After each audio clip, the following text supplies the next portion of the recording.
अस्सलाम वालेकुम व्यूवर, मैं हूं शहबाज और आप देख रहे हैं मेरा यूट्यूब चैनल। आज हम बात करेंगे जी अफ्तारी हमें कितनी करनी चाहिए और किस तरह से करनी चाहिए। इस पर जो है आज हम थोड़ा सा रिव्यू करेंगे। अगर आप हमारे चैनल पर नहीं है तो हमारे चैनल को सब्सक्राइब करें।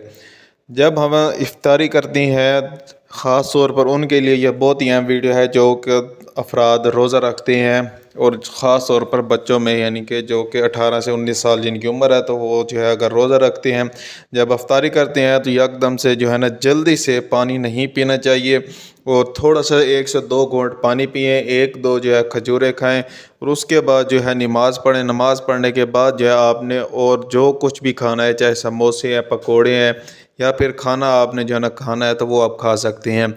मेरी बात को याद रखें और गौर से जो सुने कि जब आपने अफ्तारी के टाइम पानी पीना है तो ठहर ठहर कर आराम से पीना है।